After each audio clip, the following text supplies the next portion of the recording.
Hey out there, rock and rollers. Welcome to episode number 153 of the Ugly American Werewolf in London Rock Podcast.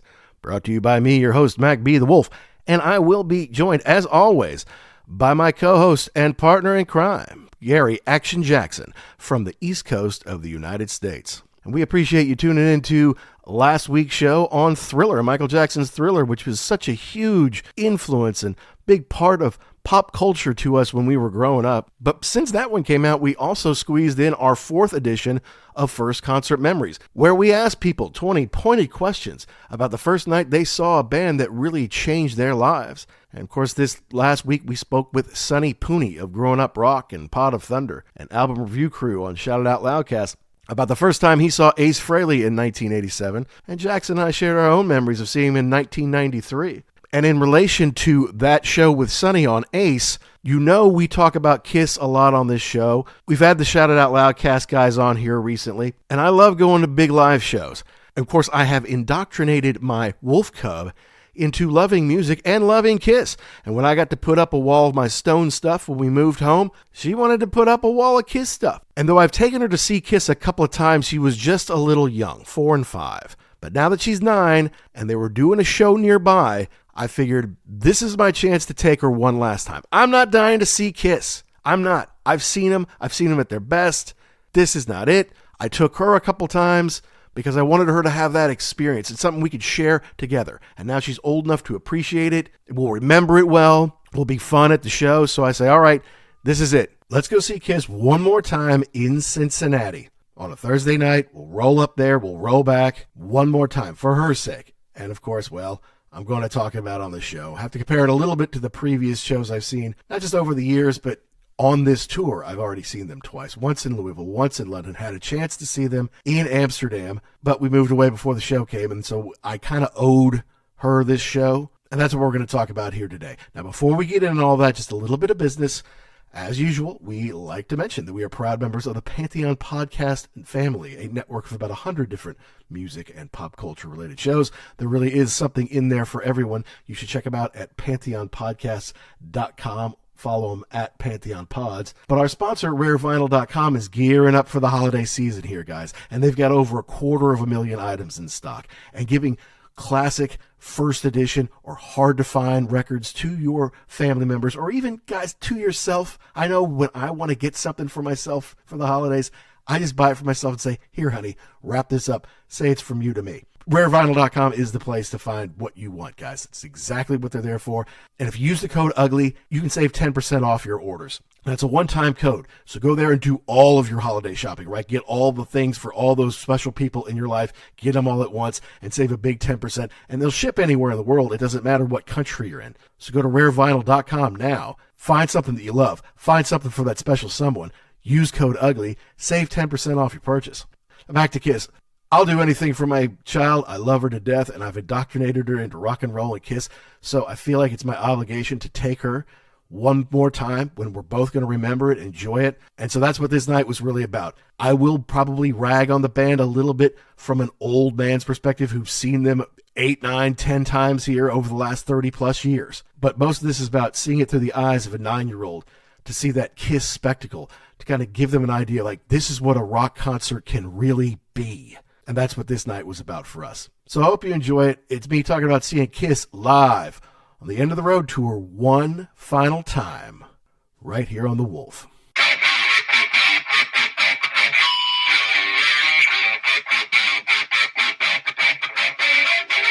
You know, so I never did ask you, how was the church in Ponte Vedra? It was good. It was a good show. The only bad thing I would say about it, it was on the Tuesday night, which was that random, I think it kind of messed with the energy a little bit too. Mm-hmm. It was a better than expected turnout there. The place isn't huge, but it was pretty much full. That's good. So that was nice. Yeah. And Steve was in a talking to him first definitely gave me a better understanding of the concert, because he did have some comments that were a little prickly. Like when he talks about Unguarded Moment and Oh yes, here's a song that you love and I hate, and then he goes into that. I'm like, oh okay, and then and then he was like, oh, I screwed that up. I played the wrong chord or something like that.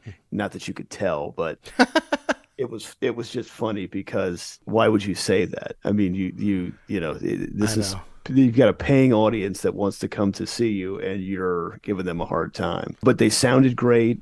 They did, didn't they? I really enjoyed the new stuff. He gave a quick intro as to what the deal was about. There's a guy and he lives in Antarctica and he's trying to be this star. So that was nice. And then they also mixed up the songs a little bit too. So it wasn't just one after the other from the new record. Yeah. I felt like while the band were playing the new stuff, they did it well, but it was like they were really focused on getting that stuff right. Whereas once you broke out a rocker or something from the old days, they kind of cut loose a little bit more, And yeah, Steve come out and was like, I'm not going to go off on how much I hate my own fucking song, but I do this for you. I don't do it. I don't want to fucking sing a song, but I do it for you. And he's talking about Milky Way. He's like, okay, I'm going to play that song. You know which song it is. Yeah. He said something like that, but I thought it was funny when he played Metropolis. He said, like, this is the last time, we were on the charts or something like that. He's like, but you never know, though. Fingers crossed. The next one could be. So that was kind of funny. It was, self-effacing. So I think he seemed appreciative. What he did, well, actually, what before Milky Way, he said, this song has a tie-in with Florida. And you're like, okay, what? And so I guess he said he got called into his manager's office and they were showing him how they were going to use it or had been used in Miami Vice. Oh. So like, well, okay, that's fine. I mean, I love Miami Vice, as you do. Correct. But I mean, a lot of great songs were used on Miami Vice too. Right. I mean, Right. So I'm sitting there in the audience while he's telling me that, Googling that. I'm like, oh yes, look, Asian cut. It was in there. Fantastic. So yeah, no, good show. Yeah, wasn't super happy it was a Tuesday night. But yeah, it was a nice place. I'd been there, I think, once or twice before, the concert hall. And if you can see a band there, it's great because it's relatively small. I think it's only a couple hundred seater. Yeah, I mean, when I was looking at it before you went, it was something like, if you seat everybody, it's like 450 or 500, but if it's standing room only, you could probably double that. Yeah, maybe. I think they said max capacity was like 900. There was some sign somewhere, but I guess that was without seating. Right. Yeah, exactly. Now you had seats, right? Correct. Yeah, everybody had seats there, and it was there were a couple people, like when they played Under the Milky Way, people got up, but for the most part, everybody was sitting. But then a lot of the songs were kind of subdued anyway, so it was kind of hard to jump up and down. So I mean, I didn't hate that on a Tuesday night to just kind of sit there and chill. I was okay with that. Yeah. That's the thing about the new album to me. It's kind of intricate. And so, yeah, it's like they're all kind of focused on creating this sound wave. And some of those are a little bit longer. And I was like, some of the new ones, I mean, because they break it up into two different sets. And I felt like the first set was longer. It was heavier on the new stuff. And it's like, so some of those songs, which are a little bit longer, you kind of have to endure that a little bit to get to the stuff where the band kind of cuts loose and is like, you can see it on their face that they're happy when they play some of the old stuff. But I mean, I didn't realize Tim Powell's wasn't in the band right now. He had been the longest tenured drummer easily. He had done it for about a quarter of a century. Okay. And he wasn't there. Ian Hogg, whatever you call him, he's on, like, as you face the stage, he's on the right side of the stage. Okay. And he's been there for about a decade. That's when I saw them the first time about 7 years ago when they opened for the Psychedelic Furs. He was kind of doing the Marty Wilson Piper parts because Peter Kops was still in the band. But so now, I don't know, I think they may mix and match. I think it's cool that they've made this record so now they can play stuff that, that they played on. Right. But yeah, it was interesting to do that one week. Fairly subdued show, fun, small, I could get pretty close to them if I wanted to. I mean, if I wanted to walk up and stand right under Steve, I could have. I just stood at the back of the front of the place, which is probably, I don't know, 10 yards from him or something like that. I could see all the band, hear him great. I'm like, that's great. Then to go to the arena to see Kiss one last time, be on the bottom but in the back, but we'll kind of get to all that. Yeah, I mean, look, as I've said on this show before, once they started to replace people in the reunion, after the reunion, I said, okay, you know what? I've given Kiss my money. Like I saw them without makeup. I couldn't wait to see them with makeup again. The original band, I saw them like 4 or 5 times. Maybe once when there was a replacement guy and I didn't realize it because I wasn't following that close. I'm like, oh, hey, Kiss is coming. I'm like, well, that's not Peter, or, whatever. But so, yeah, I'm like, that's it. Early 2000s. I'm like, I'm not going to see them anymore. I've given them so much money over the years for concerts, for videos, for shirts, for toys, whatever. I've given them more than most bands. I'm going to spend that on other bands that are up and coming, or that, they need it or they deserve it or whatever. Never going to go see Kiss again. And then I become a father and I start to indoctrinate Kiss and other things into the Wolfcub's life. And there's this great movie, Kiss and Scooby-Doo and the rock and roll, mystery theme park, whatever it is. I can't remember the name of it. And she loves it. I mean, as a 2-year-old, she loves it. And as a 3-year-old, she loves it. And as a 4-year-old, we're about to move to England, but they come to Louisville. So I'm like, damn it, this is the last tour. I'm taking her so she can say she saw Kiss. And she loved it. She was clapping after every song like her life depended. She's like, oh my God, yes, I can't wait, But we get to the demon spitting blood. She's like, I need to take a break. And her mother's like, we are leaving now. I'm like, okay, just take it easy. Right. All right, we'll leave. Move to England.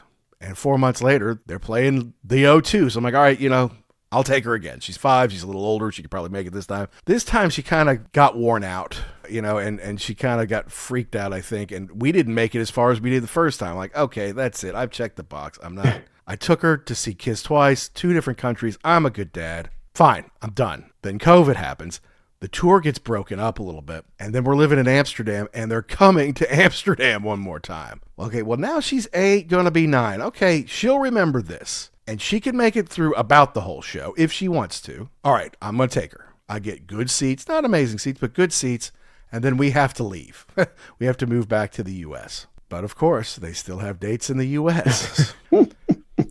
So I scramble. I go get tickets to see him in Indy, which is about a week before the Madison Square Garden shows. It's the Saturday after Thanksgiving. And the prices are outrageous. They are out of this world expensive. Like double and triple what I paid in Amsterdam. I'm like, really? Because, I mean, you could go see him in Cincinnati. You could go see him in Cleveland. You could go see him in Detroit from Indy. But, in Amsterdam, it's a little different. So I'm just shocked. So I get us a couple like upper deck seats. I'm like, I'm sorry, honey. I'm not taking you. I know that they're not great anymore. But I want you to see it. So I'm not going to spend $800 on good seats. I'm just not. I get a couple of upstairs, still a couple $100 or more, thanks to the convenience charges, which I find incredibly inconvenient. Okay, so then we're going to do that. And then I just start to realize, there's a possibility we're not even going to be around for Thanksgiving. And so we're talking to Sonny Pooney, doing First Concert Memories 4, talking about Ace Frehley. And, one of the incredibly well thought out questions we have at the end of that is, so would you see them again? And he's not going to go see Ace again. I'm like, okay, so would you see Kiss again? He goes, no. And Kiss is coming 10 minutes from my house later this week, and I'm not going. And I didn't realize that there was this whole leg of the tour. I thought they had makeup dates left. Oh, okay. But I didn't know that they basically had, it's like, they still have 25 dates, 30 dates, something like that. A nice run in the Midwest. They go to Canada for about 8 or 9 dates or something like that. Then they come back to the U.S., finish it off. Obviously, the big ones are in Madison Square Garden in December. And the Shout It Out Loud cast final shows. Right, for the last shows of the tour. So when Sonny said that, I'm like, wow, they're coming to Cincinnati. That's closer than Indy. I'll just look. Tickets weren't that bad. I got us 2 good seats. I said, you know what? I'm taking her, and then we can sell those Indy seats. We'll have decent seats. Go one more time, and then that's it forever and ever. So that's what we're talking about here today. So this was kind of even though it wasn't a last minute deal, planning, it was kind of a last minute deal because you decided to punt and go on what night was it?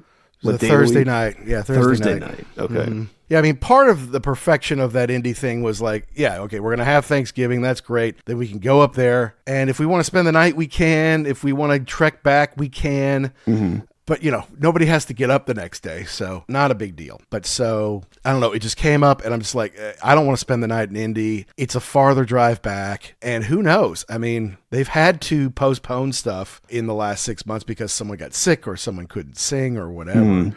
So I'm like, just go as soon as you can, because if the Indy thing got rescheduled, then you got to do it next year. It's like, okay, now it's getting to the point where Paul's voice is such that the sooner you can see them, the better. Because if you don't soon, you're going to, well, it's not going to work out.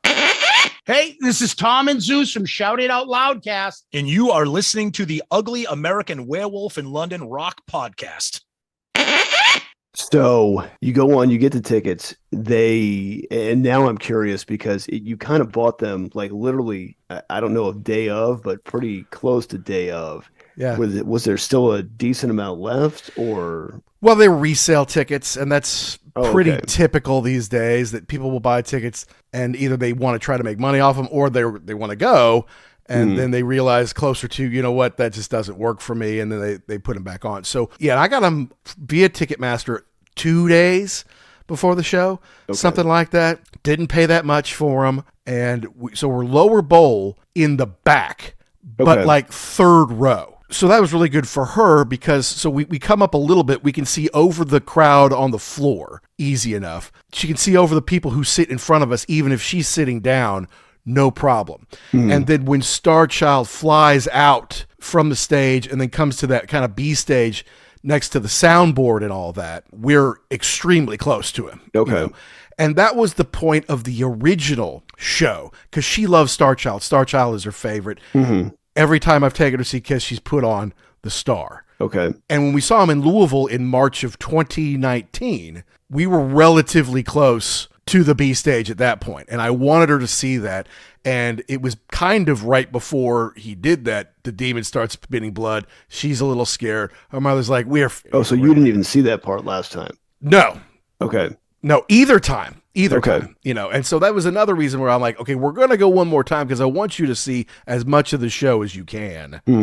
I never stay for the last song anymore, and because it makes it a nightmare getting out, and we've already got an hour and a half in front of us in the dark. It was raining to make it more fun, although it was raining way worse on the church night, but it was raining a little bit just to make it more fun. So I'm like, all right, honey, you just tell me when you don't want to see anymore, and we'll go. But yeah, so our seats were, to me, really good because they weren't super loud. She had her big headphones on like these. Yeah. I had the little ones that you basically squeeze and stick in your ear, and I wasn't going to use them. And it's not that the noise was really loud or the music, but when they blow stuff up, those big pops and booms, like I'm just going to stick this in my right ear just to kind of, help me on that side. But yeah, as far as I was concerned, our seats were pretty darn good and reasonable. Okay, so let's back up for a minute there. So you hatch this plan, and then you tell her, I mean, obviously she's looking forward to this at Thanksgiving, but you tell her, oh, by the way, we're moving up the timetable until the day after tomorrow. Was she super psyched? She was pretty psyched, yeah. I mean, yeah, she didn't freak out. She didn't lose her mind.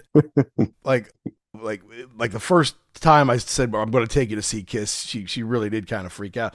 But I'm like, nah, we'll go, and then we probably won't go for Thanksgiving. She goes, but if we're here for Thanksgiving, we'll go, right? I'm like, yeah, but we'll see, kind of thing. Meanwhile, that's one of my things to do today is sell those goddamn indie tickets because I don't want to go again, man. I really don't. I mean, I'll do anything for her, but I feel like I just did it, and it's not like the show's going to be any different. So. Well, yeah, I was going to say, it's going to be exactly the same. So other than the venue, it would be the show is going to be a mirror image. So, okay. So she's psyched. I won't ruin this for everybody else, but I saw the pictures. She painted her face, correct? Correct. We left straight from school. Like she had a guitar lesson. And then we left straight from school. Of course, there's always end of day work traffic on 71, 75 heading into Cincinnati.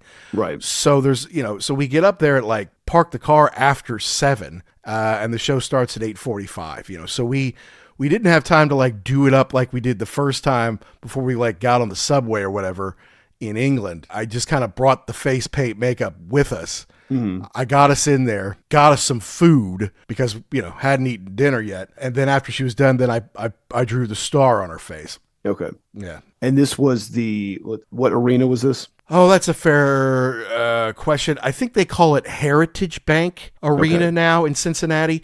It used to be called something, I think it was US Bank Arena not too long ago, like when I last saw some shows there in the 2000s. But yeah, I feel like Cincinnati's Riverfront, they do it pretty well. It's like there's the football stadium, the baseball stadium, and then this little arena. They're all basically right at the waterfront. Basically, as soon as you cross over Kentucky into Cincinnati and then you take a right, there's all those boom, boom, boom. The Taft Theater, I don't think, is all that far away either, which is a nice place. Kind of place that Steve Hackett would play, that kind of thing. And I've seen Oasis there before. So I feel like all that stuff is downtown and relatively easy to get to, lots of parking options. And I was a little confused just because I haven't done it in so long.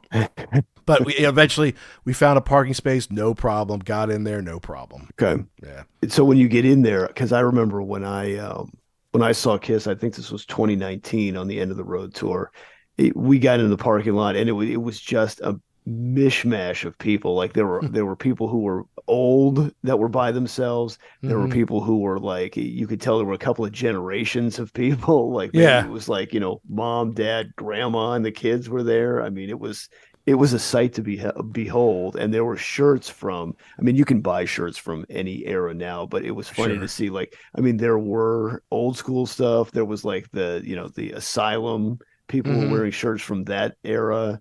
Hot in the Shade. So it was just a nice cross section of all the humanity going to see this show. Yeah, it was. We definitely saw some people with their kids there. I remember seeing a family with like 3 kids, and at least one of them was younger than the Wolfcub. I mean, and they all had their faces painted. I'm like, yeah, that's cool. That's good. I saw a lot of fathers and sons there. I'll tell you what was really kind of cool was that, so we get down there. And like I said, we're third row, just right off the floor in the back. And right in front of us, there were these 4 guys who basically had the last seats on the floor. And not only did they have makeup and wigs on, but they had the Dress to Kill suits on. Oh, right. So after we got our food and got settled in, we watched people come down out of the stands to go get their pictures taken with these guys. Like they were really Kiss, like lining up for, the backstage photos or whatever. I'm talking 50, 60, 100 people came by to say, hey, can I take my picture? Can you get a picture of my kid? Can you get a picture of my girlfriend? And they were really cool about it too. I mean, like, every kid who came up, they would get down on their knees and give them, signs and stuff. Everyone who wanted to do it, they did it. So I don't know who those guys were, but they made a lot of people's nights by doing the Dress to Kill thing. That's funny. Yeah.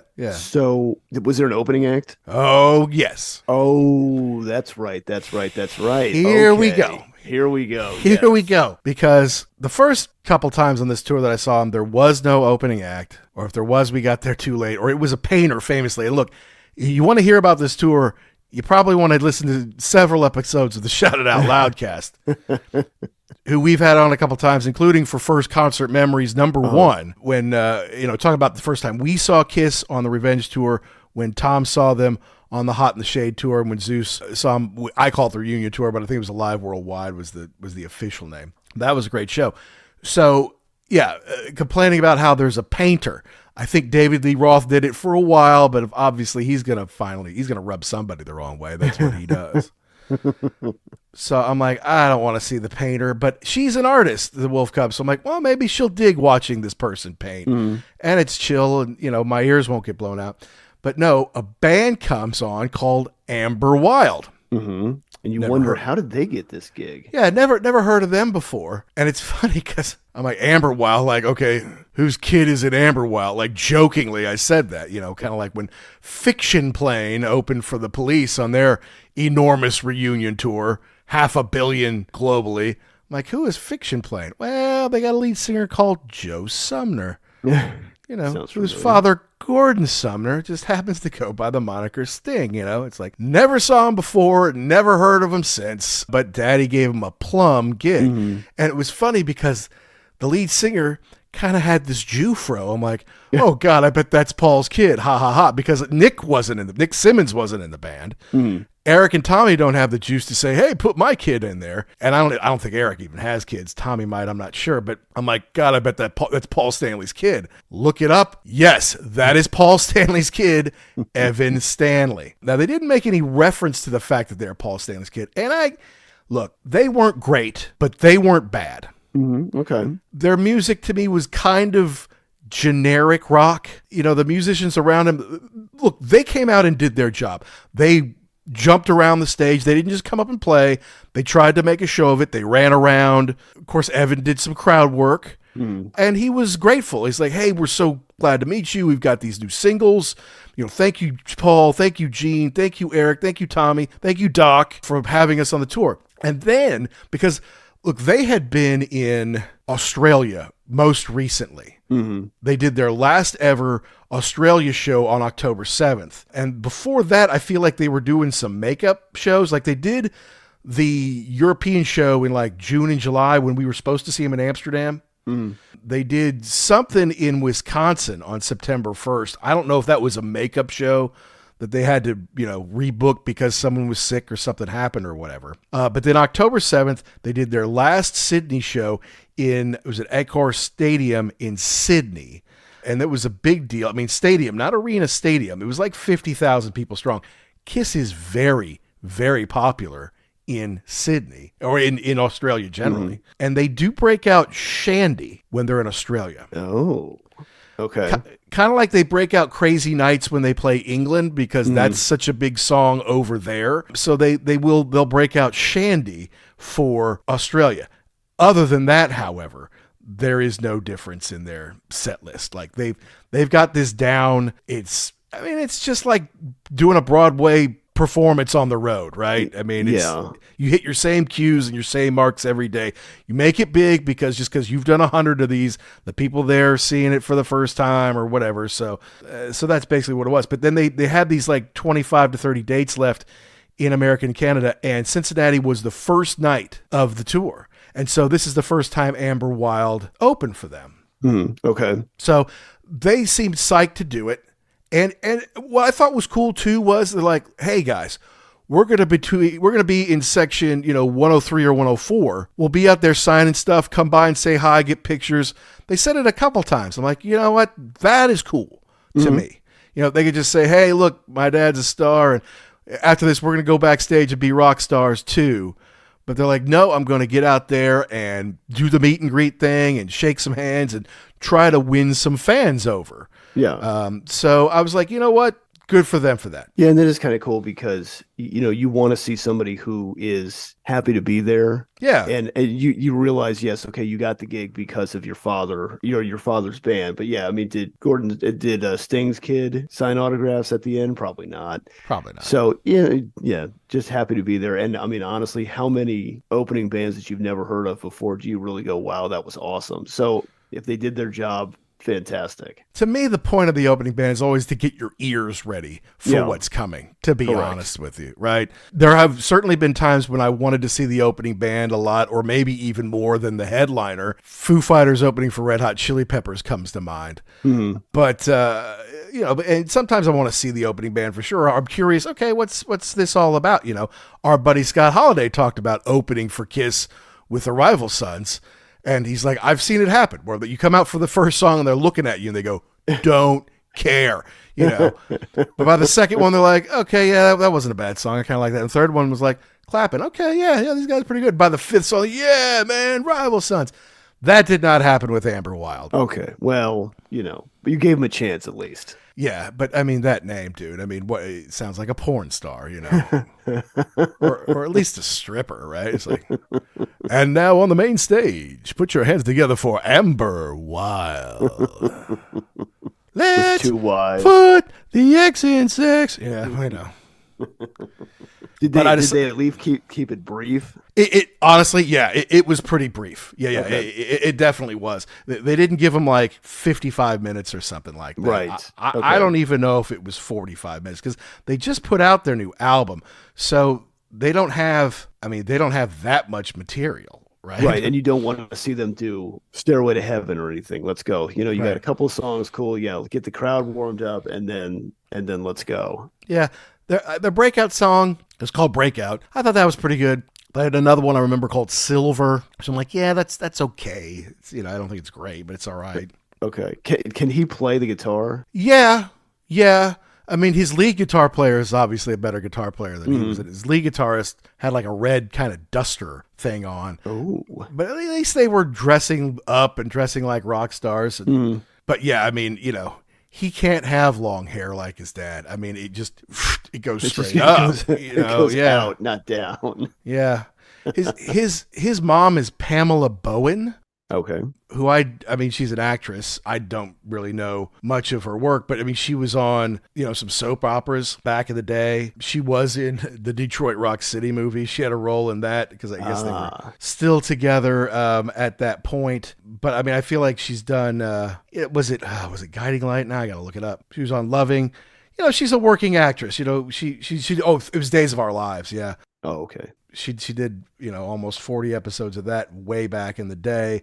But, you do a couple episodes of Moonlighting, you do a Designing Women, you do an episode of Cheers, and, she's a pretty girl. She's on a Matlock. She's on a Murder, She Wrote. She's on a, whatever. She did a Beverly Hills 90210. So, she's a working actress. Yeah.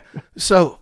And yeah, she gets her break in a movie, Detroit Rock City. Gee, how'd you get that? But Shannon Tweed was in that also, right? I mean, that's just what happened. So I don't know when exactly they broke up. I guess I could probably look that up if I really want to. If you wanted to. March 2001. So Evan is their one child. July 26, 1992 to March 2001. Pamela is of Scottish, Welsh, and Choctaw American Indian heritage. And that's information you won't get on any other show. Yeah. Fun fact, Pamela Bowen and Vanna White are best friends.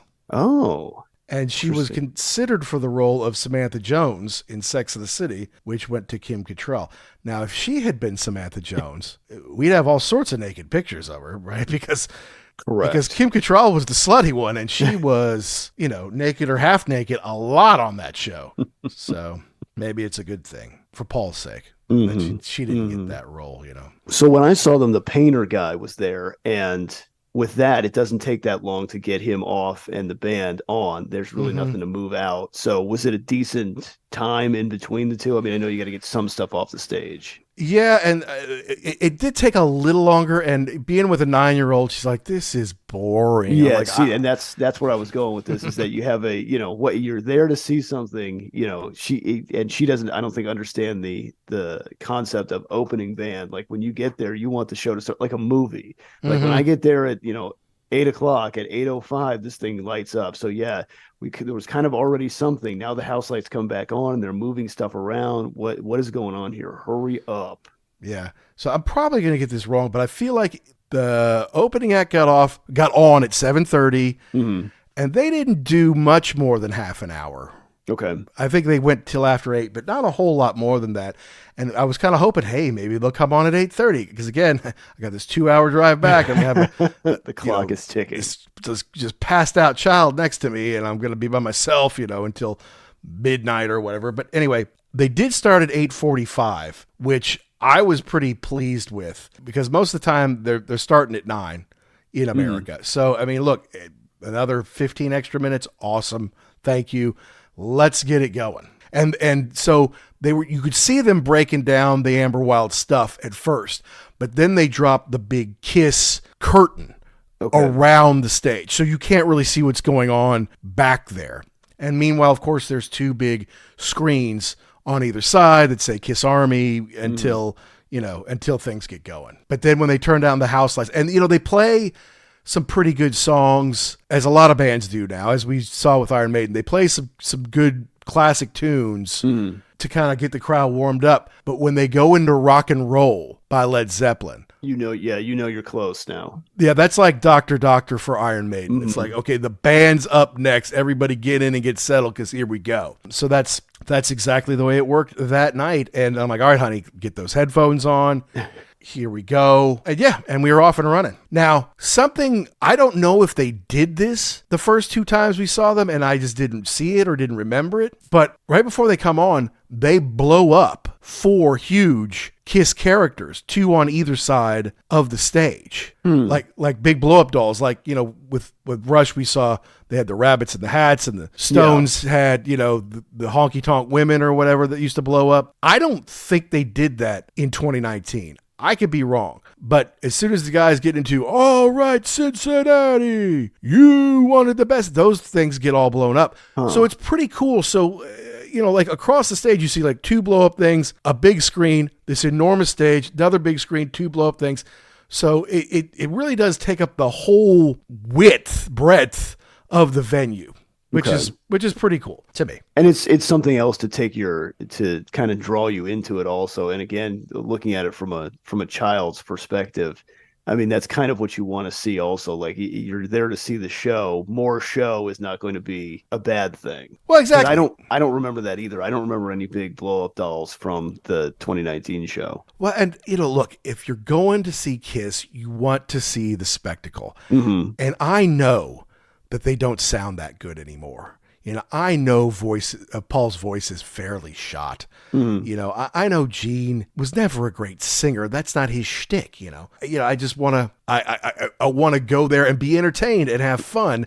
And yes, and then through the eyes of a 9-year-old, say, "Wow, isn't that cool, honey? Did you see that? That's really neat." So yeah, that's what it boils down to. And see, to me, from that side of things, they didn't disappoint. It's still a spectacle. It's still fun. There's still so much to take in visually that it really kind of doesn't matter how well the band play the music at this point. Okay. Yeah, that's an interesting point, because you're right. Well, everything else sounds pretty good. At this point in time, it's just Paul's voice. I mean, you know, Tommy and Eric they're the consummate professionals, so they're going to hit every mark. You're right. Gene was never that great of a singer, so his vocals still sound about where they're supposed to be. Yeah.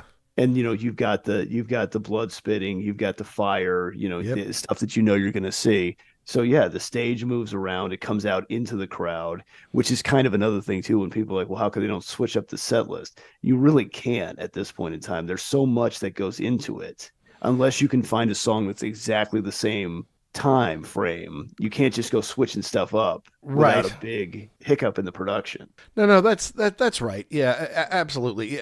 I mean, although, I mean, some people will say, you know, it's the Stones do it, and they certainly have a lot of production behind them, and they have stuff that blows up and stuff that, you know, explodes and shit like that. But it's not the same. Yeah, but I think you're right. At this point in time, you're really there to see the spectacle. Like, it's almost like you could just play the music over the PA and people would still be happy because they want to see the thing blow up and, you know, feel the heat coming off the pyro. And so, yeah, it's more of a spectacle now. Yeah, and that's also why there's so many rumors about doing a Kiss 2.0, where there might not be anybody left. Like when Paul and Gene are like, that's it, we're not doing this anymore. You get 4 guys, and maybe Tommy and Eric are there, maybe they're not. Maybe they just get 4 guys in their 20s. Yeah. Who are awesome, and send them out, and they'll sound better. And, you know, and you could still blow all that stuff up and have all that fun, right? So I get it. I get it why it could be. Some people would see that. Some people wouldn't. I wouldn't. Yeah, I don't think I would either. Yeah. So what was the songs that she was looking forward to? Well, she loves "I Was Made for Loving You." That's her favorite song. Okay. She loves "Shout It Out Loud." She likes Detroit Rock City. She knows Deuce. She kind of likes "Heaven on Fire." Unfortunately, she likes "Lick It Up." And I know they had what's his name from Nerd Halen on Shout Out Loud. It's like, no, that's not about sexual things. That's about coming behind me because we're still Kiss, we're still awesome. Like, I don't think that's what it is. I think it's literally about lick it up. Yeah. You know, that thing you just got out of me, you can lick that up. Basically. So you're telling me every other song they ever had was about sex, but this isn't about that. Right, exactly. Right, okay. Gotcha. Give me a break. Like, every song from the 80s was about sex. Every single solitary one, you know. Except that one. Gotcha. Yeah. But I mean, look, the set list is really no different than it ever was. I mean, I was just looking back at the one we saw in 2019 in Louisville. Okay. Slight difference. They did play Do You Love Me during the encore. Not that we saw it, but they did that. Whereas we did see him play Making Love this time. I don't know. I was kind of psyched about that. I mean, I didn't see it last time. So Right. I'm like, hey, that's cool. Like I'm psyched for that. At this point in time, if you don't have the set list memorized, that is a nice change of pace. I mean, for me, I was psyched about it. I'm like, all right, well, that's different. They didn't do that the last few times, so sweet. But yeah, I mean, other than that, it's just that same old tired set list, man. I mean, like, ugh. So the big highlight of this was going to be when Paul comes out to the second stage. Exactly. Okay. That's exactly right. That's the only thing I was really like, that's why I bought the tickets where I bought them, because I'm like, you know what? I don't care. And I know that they're not going to sound great. There to see the spectacle, but because she was a little young, couldn't make it through the other shows, I'm like, I got to get her in here, and I got to get her close to that stage. Close to that second stage, because you were supposed to see it. She loves Starchild, so that's what I did. That's as a father, that's just what I do. So did he do the shtick about how, you got to invite me out there? I want to hear it. Yep. I mean, look, dude, I know they got to do the same songs. I get that. I know that, like, even Tommy's guitar solo, he kind of does the same stuff, and then he shoots the things out of his guitar neck, and it blows up on top of the stage. All that stuff to me is just so tired.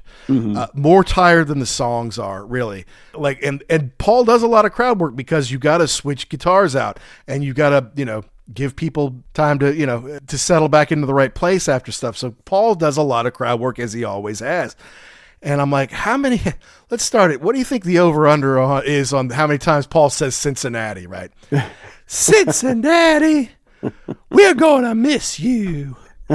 Hey, I mean, after every song, hey, Cincinnati. And then he does the thing where it's like,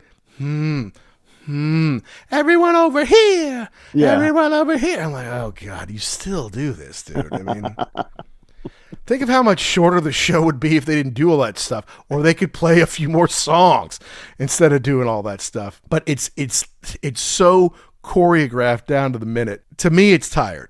To her, I think she thought it was cool. I mean, we got in the car, she's like, that was cool. That was fun, Daddy. And I'm like, good, awesome. I'm glad you couldn't hear how horrible Paul's voice was. Mission accomplished. Because I could, and I'm like, Jesus. I mean, so other than that, let's take that off the table. How was the rest of the sound? Yeah, I mean, I thought they sounded, well, maybe it's as far back as we were. I thought the sound was a little muddled. I didn't think the guitars, all I could really hear was the drums and the bass.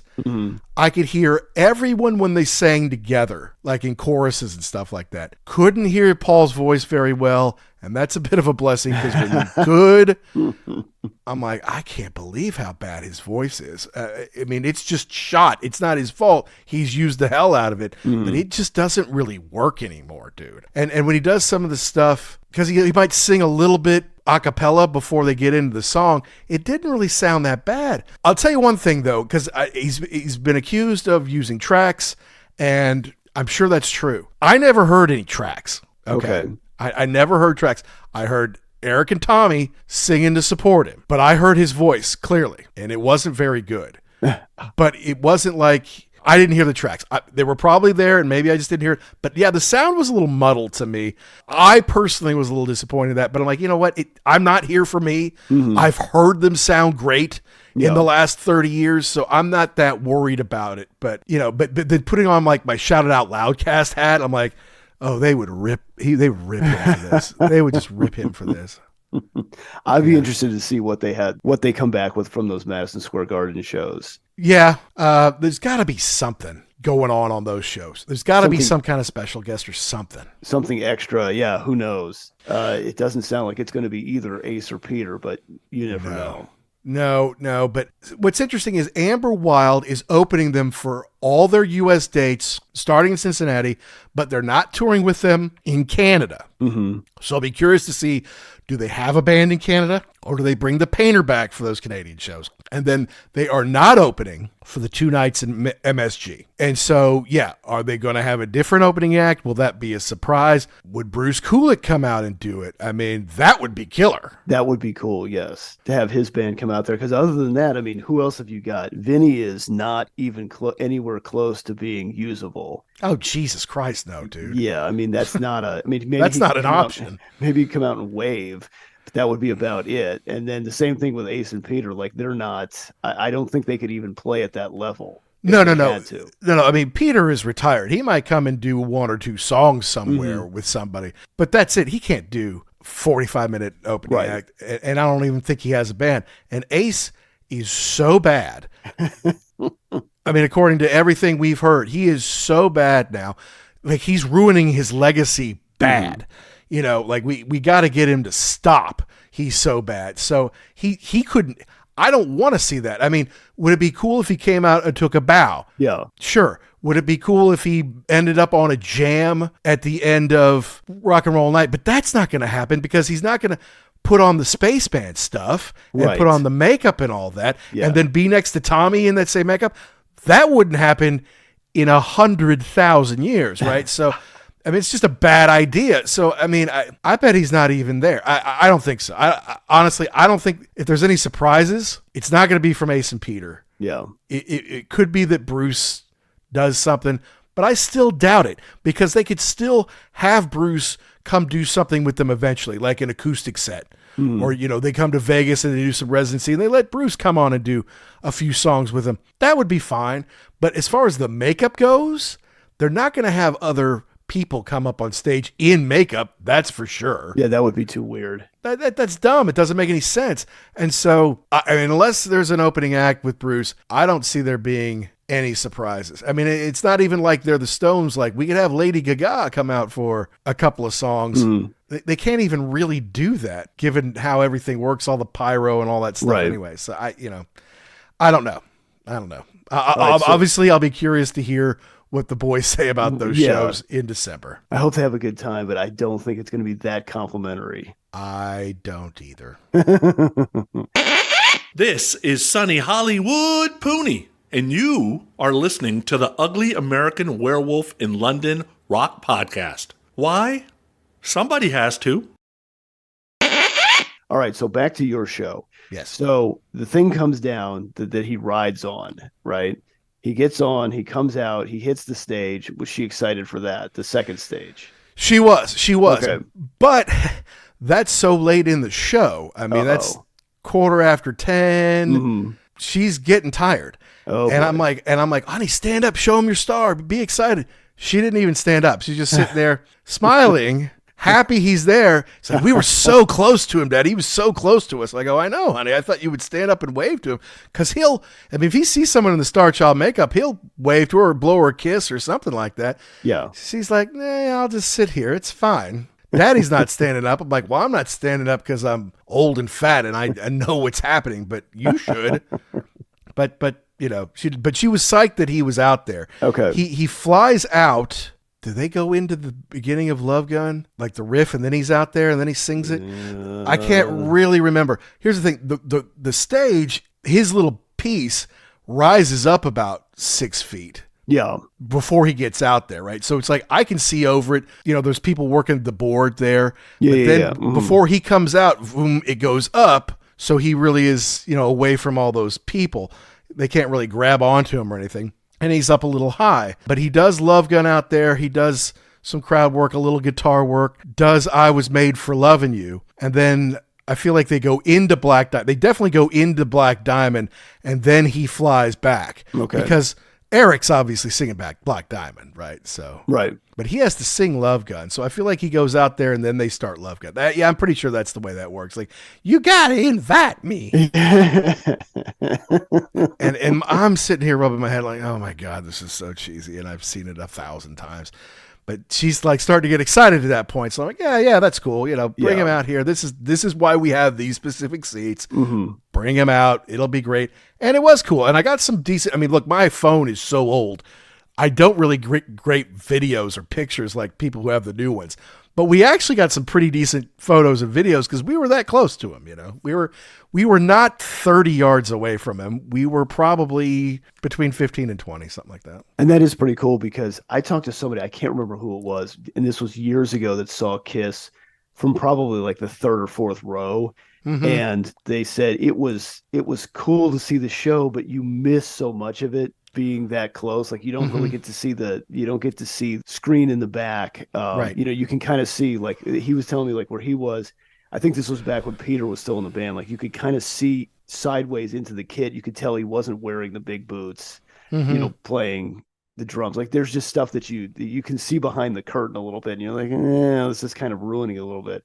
So for that, when he comes out, because we were not that far away from that stage, it's kind of cool because you get to see Paul up close. Yeah. But you're also looking at the entire stage when they're playing the regular set. Yeah. No, that I think so. Yeah. You know, and there is so much to see and the lights are so bright. Mm-hmm. And I don't know, are we 80 yards away or 100? I'm not really sure. But when they do stuff like Heaven's on Fire, I could feel the heat of the pyro. That far away. So I'm like, if you're that close up, I mean, you could get, you know, first degree burns or something like that, you know. I mean, going to come out there with a little bit less than the eyebrow. Yeah, you know, it's like, so obviously they're hot because that stuff is all around them and all those lights. The things they have above them to me are really cool. They have like these octagon kind of shaped things that have different lights and different images and stuff on them. And so like when Gene does God of Thunder, they kind of have an animated face of him mouthing the words on all these screens, you know. Yeah. They could put different colors on. They all descend from the top for Detroit Rock City to come down. And then, of course, Gene, after he spits blood, he jumps on his thing and he rises however far up in the air, 50 feet in the air, to do God of Thunder. The stage, the spectacle, all that stuff, that's all amazing. It's all killer. And they put in some stuff for like Shout It Out Loud and some of the other songs where they kind of put things on the screen behind them. It's an even better show to me than I saw in 2019 from that perspective. Okay. From how the stage interacts, from the graphics that they have behind them, from some of the old videos that they'll put up when they play a classic song, and you could see Ace and you could see Peter and you could see Paul, you'd see a thinner Gene, you know, that kind of thing. But like, dude, when they do the Deuce dance, oh my God, then they look geriatric. Because like when we saw him on the Revenge tour with Bruce do it, we were psyched for that. Like, oh my God, they're doing the Deuce dance. You know, that's so cool. And they kind of go back and forth. This time they were barely moving. And I'm like, God, I mean, like, I know you got to play Deuce and I love the song, but the Deuce dance is so weak sauce these days. It's so Tommy doesn't even move that much because he'd be showing up the other two, you know? Right. So. You've got to keep it in the same zone so you don't upstage them. But that was what I was thinking about in 2019 when we saw Paul come out there to that small stage. Like he's still dancing around. He's like pushing 70 at that point in time. He's got to be over 70 now. Right. Yeah, he's a little over 70 now, and he does still dance a little bit and shimmy a little bit. Yeah. And that's what I was thinking. I'm like, don't break a hip out there, Poppy. Yeah, I know. I mean, but now he doesn't move a ton on that B stage because he doesn't want to fall off. That would just be the worst. But he still does it, and he did a little bit of, he doesn't really do a solo. I call it a chord extravaganza. Yeah. More than a solo. There was a bit of a guitar solo a couple times where he and Tommy like duel, I guess you could call it. Not much of a duel. Not playing anything wicked cool or hard to play or anything like that. It's just they trade back and forth. Like, I'm going to play it. I'll play it back to you. Play this. I'll play it back to you. Nothing amazing. It's just those parts of the show seemed tired to me. Okay. Yeah. And like for the drum solo, that's when I'm like, come on, we're going to take a bathroom break and I'll take you to the merch to get you whatever you want. Yeah. Because the line was so long when we first got there. I'm like, I'm not dealing with this. But like, I know where the drum solo happens. They do 100,000 Years, or at least part of it. And then there's the bass solo, which we want to get back to so we can see him spit the blood. So we go up, hit the bathroom, and then we go out. She doesn't want a shirt. She just wants the poster because Kiss 50, I guess it's happening. I mean, the first album came out in 74, early 74, is that right? Yeah, correct. So the band's been around for 50 years, so they had this cool embossed poster, and we got the last one. Ooh, very nice. At least the last one at that stand, but still, Yeah. I don't know how many stands I was going to run around to if they didn't have any. I wasn't going to go more than 2, I don't think. Mm-hmm. So they had it. It's like last one. I'm like, sweet, that's awesome. I did notice they did have some Amber Wild shirts in there, plenty of them from what I could see. And they did sell out of some t-shirts, but what was interesting is they had like drum heads that were signed by Eric. Okay. And then they had like these mini guitars, like the ones that I have the Beatles and stuff like that. They had some Les Pauls that Tommy Thayer had signed. It was only like $100. And I thought about getting one. And I'm like, no, don't do that, dude. You're not that big of a Tommy. I mean, I don't have anything against Tommy. And honestly, he seems like the best dude of the bunch. Like, who would you like to sit down and have dinner and have a conversation with? Well, obviously you'd say Paul or Gene because they have all the stories you want to hear. But like as a human being, I think Tommy would be the most chill and cool and like human of them all. But no, I didn't like, I don't want it. I don't want it that bad. And Well, if I and you figure too with Tommy, he was there when they were doing the original reunion tour and behind the scenes. So yeah, that would be an interesting conversation. Yeah, no, he'd be great to hang out with. I feel like he's pretty articulate. He's pretty chill. He did have a career in his own right, not a huge one, but before he got to Kiss with Black and Blue. And you want to talk about Black and Blue? Not really.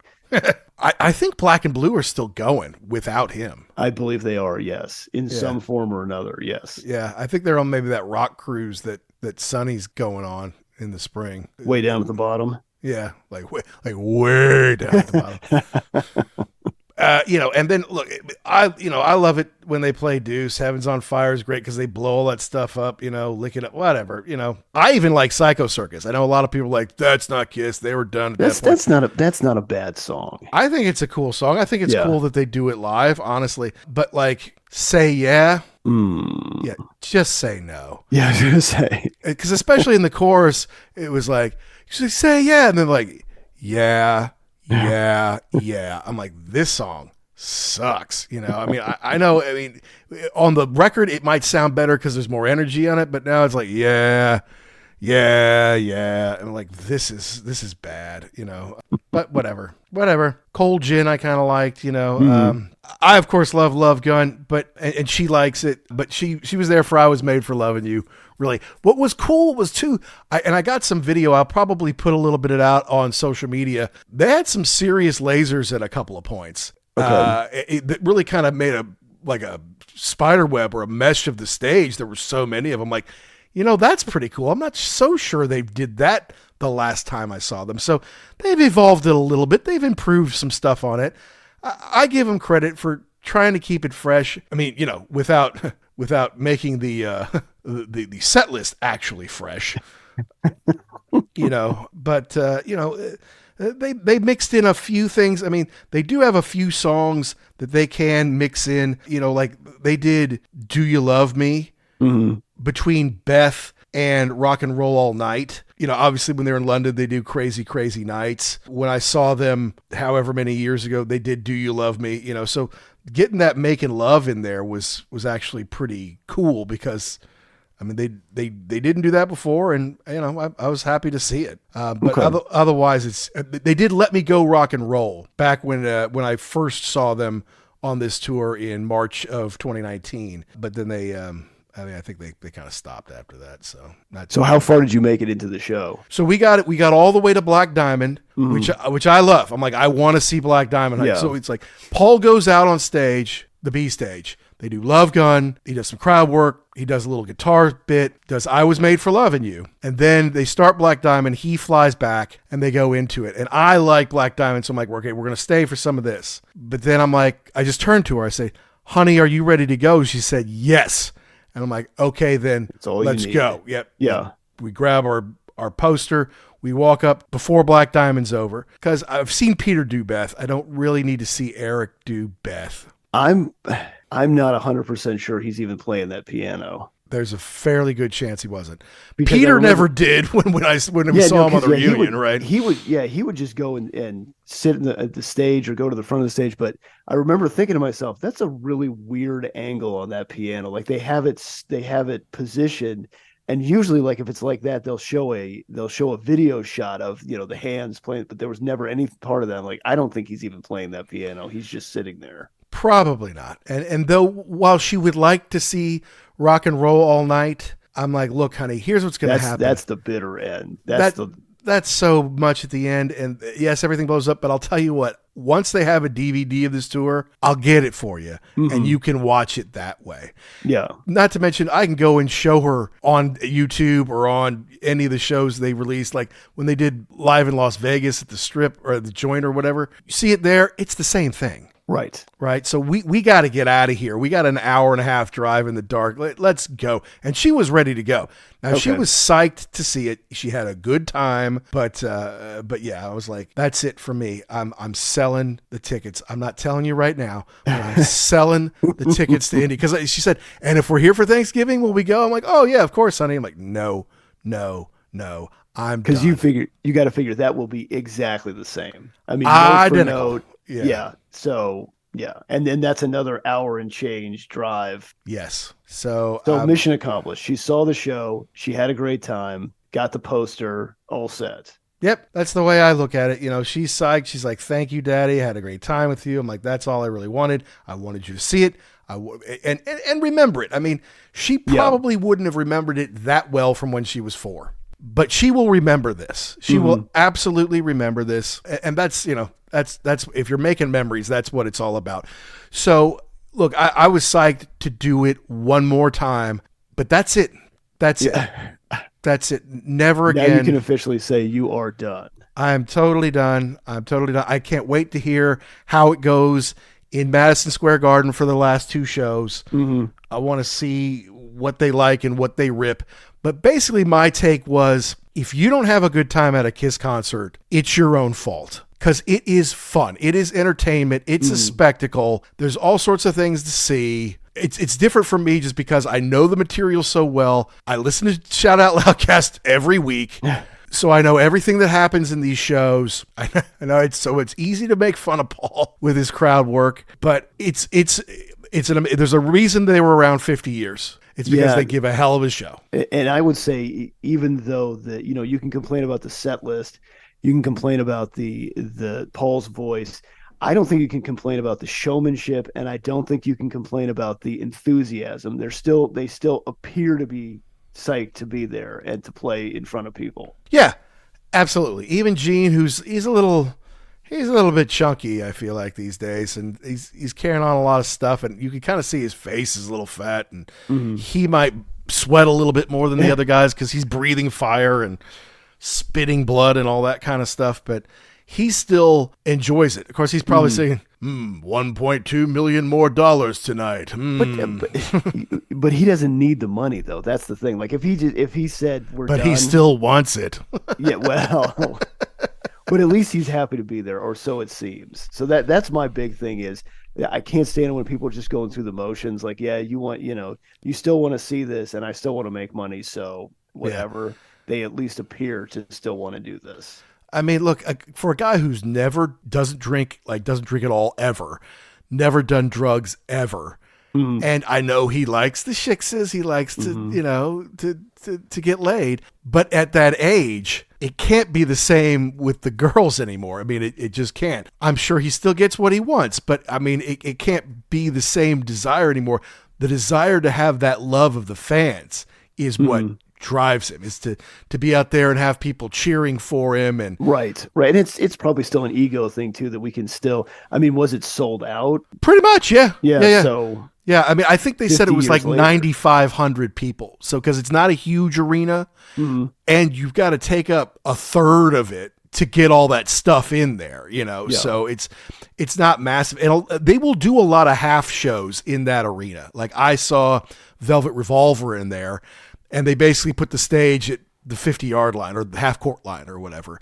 Okay. And then, so you couldn't put 10,000 there for that. Like it's maybe 5,000 for something like that, but that's still a pretty big gig. And, I've seen some other bands. I saw Heaven and Hell with Ronnie James Dio there. I've seen Red Hot Chili Peppers there. And I think Bruno Mars even opened for them, which was cool. But yeah, I mean, you don't get the whole place. But look, it was fun. It was fine.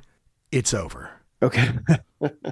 It's over. Well, I'm glad she got to go because I know, you had the tickets in Amsterdam. That didn't work out. Mm-hmm. I know you weren't super psyched about the Thanksgiving deal just because of the timing. So I'm glad this worked out. You got it done, box checked, and now you can go ahead and sell those other tickets and move on. Yeah, and then if anyone can find me like one of those McFarlane action figures of the Starchild, let me know because I got to get her one for Christmas. I bought them all when I was in business school. Mm. And then I bought her one before we moved, but I think it got like the movers were really aggressive about packing and it had all these little pieces. And I think what happened was it was so light. We probably thought, oh, this is just paper, packing paper. And it ended up getting thrown out because like I got pieces of it. Mm. I'm like, oh, wait a minute. We must have thrown that away. Shoot. Oh, geez. And now they don't make them anymore. Obviously, with Kiss crazies, they're collector's items. Mm. And I saw someone's like, well, I'll sell you all four for $200. I'm like, are you nuts? I paid like $12.99 for these like 25 years ago. Like, I'll pay you something for it. But I got to find one somewhere. So that's my goal for Christmas.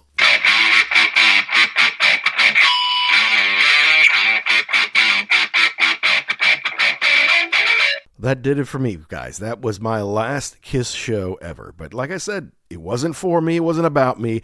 It's about the Wolfcub having the opportunity as a child who was fascinated with Kiss and rock music and music in general to see this amazing production that is a Kiss concert at an age where she can remember and appreciate it and participate in it and have fun. Yes, she went to a couple when she was younger, but I think at 9 years old, this one will sink in. Now, we don't have to run off anywhere for Thanksgiving. And I can say I was right about not wanting to go see them when I said I was never going to go see them again years ago. But then you have children, and children changed your lives in so many ways, folks. If you haven't had the pleasure of having one, I suggest it. But make sure you get your rock and rolling out of the way first, because I'm glad I went out and saw the shows I did see before I had kids, because it is a lot harder now, and it's a lot harder to take those road trips up to Cincinnati, which I used to do when I was a kid, teenager, wouldn't think twice about it. Now it's like, do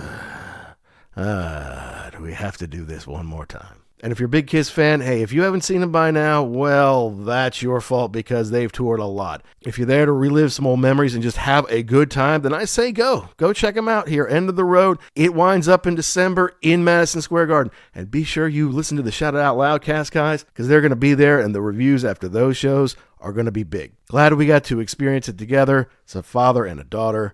And I'm glad they're hanging it up because it's time. It's time. And they can still do other things as Kiss, but these big bombastic road shows, they did it better than anyone else. Let's go out on a high note, or as high as it can be. But I'll be curious to see what happens in December in Madison Square Garden. All right, guys, we need to know, did we get something right? Did we get something wrong? Did we miss the point? Did we leave out your favorite part? You let us know. You email us. It's uglyamericanwerewolf@gmail.com. Let us know the bands, the albums, the concerts, the DVDs, the books, the rock and roll properties you want to hear us talk about on the show. And be sure to go visit rarevinyl.com, guys. Use the code UGLY. I know the holidays are coming up. Use UGLY. You get 10% off everything. So go buy everything you need as far as records and LPs and hard-to-find stuff goes. Buy it at rarevinyl.com. Get it shipped to you. Save yourself a big fat 10%. Thanks to Pantheon Podcast for making us part of the family. Check them out at pantheonpodcast.com. And thanks for listening. We appreciate you. We never would have made it to 150 episodes without the listeners. So please, if you're thinking about it, besides downloading and subscribing wherever you get your podcast, please give us a positive review. If you're thinking about it, wherever you might get your podcast, give us a positive review. It just helps us find more rock and rollers like you. So until next time, to all you rock and rollers all around the world, be cool and keep doing what you do to keep rock alive.